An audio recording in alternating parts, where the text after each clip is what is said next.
Hey everyone, I'm back, and today we're going to be talking about Die Another Day. And this movie came out in 2002, and it's the last Pierce Brosnan James Bond movie.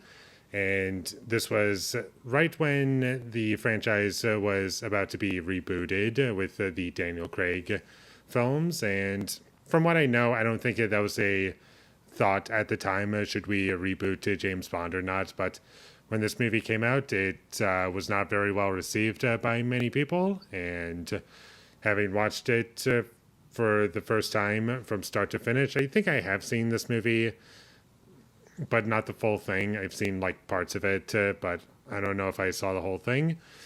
Now I've seen the whole movie, and I thought this movie was really bad. It was awful. I hated it.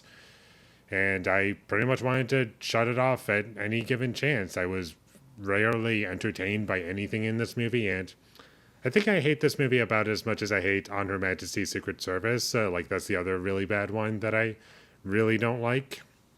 But I'll get to my positives really quickly. Pierce Brosnan, I still like him a lot as James Bond, and he does work very well as the character. And when we get practical action, like in the opening scene, it's pretty cool and well done with some impressive stunt work. And that's what I praise these movies for.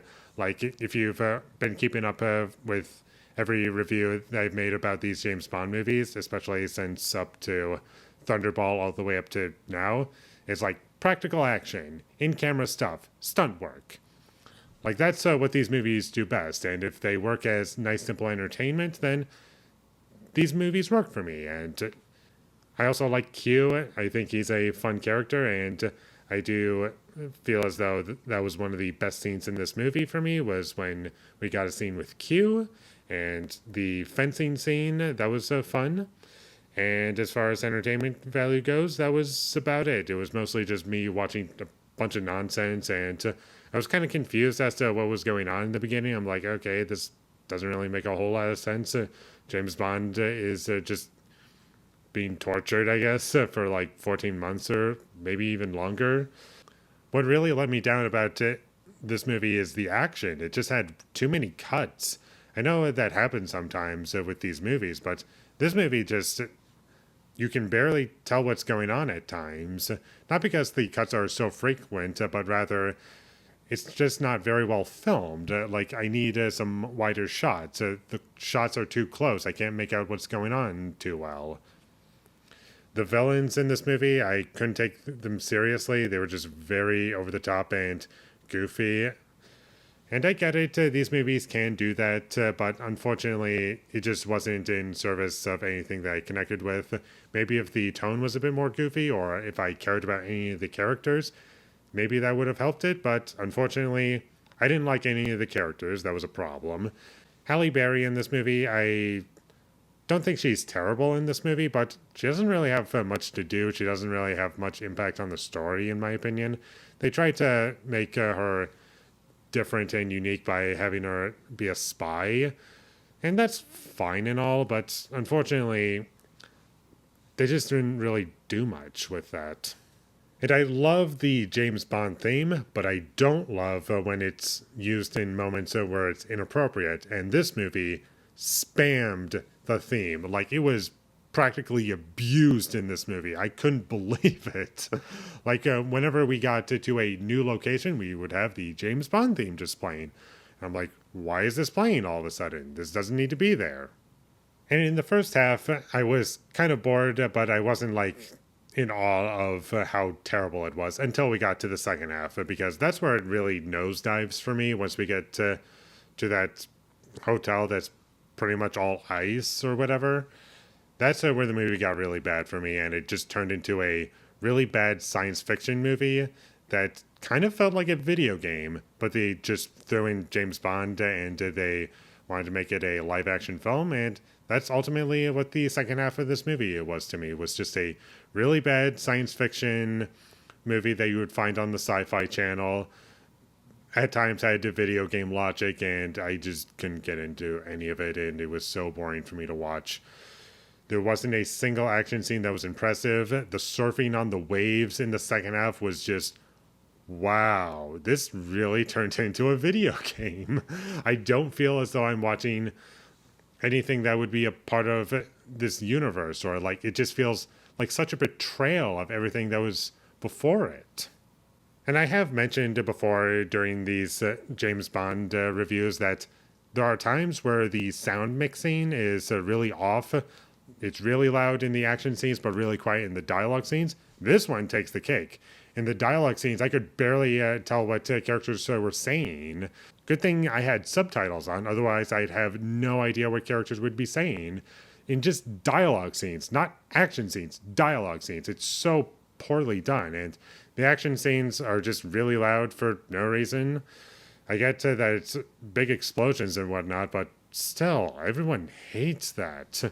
And this movie was pretty much the prime example of bad mixing. I hate how I have to keep adjusting my volume. I didn't really care for the opening credit song. It just didn't really do anything for me. The tone of it was a bit nostalgic, but that was about it. The visual effects in this movie looked pretty bad, like laughably bad at times. There was a moment during the opening scene where characters were surfing, and I was thinking of Point Break a little bit. Not saying that's a bad thing, I'm just saying that was a movie I was reminded of, and at the end credits, at the very end, it said James Bond will return, but didn't say in what. And if it meant like in this ongoing franchise, then they were wrong because Casino Royale is a reboot. But technically, it did come back, just not for this ongoing timeline. So overall, I pretty much hated this movie. I barely liked anything about it. I was incredibly bored throughout.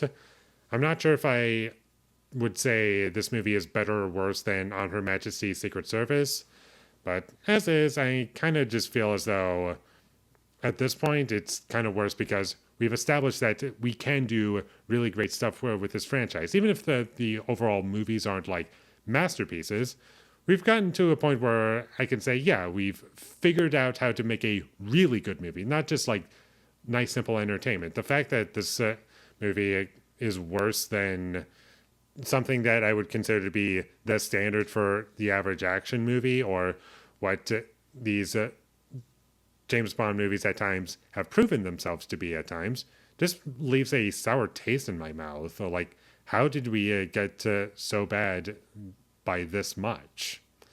Where On Her Majesty's Secret Service is like, yeah, it doesn't really do a whole lot right for me, and I just don't really enjoy the experience. This one just has a different flavor. This movie, it's like there's no excuse. You've established that you can do much better than this, whereas On Her Majesty's Secret Service, it was like, yeah, it was only a few times, where Die Another Day, you've had multiple occasions where you've proven that this can be actually really good.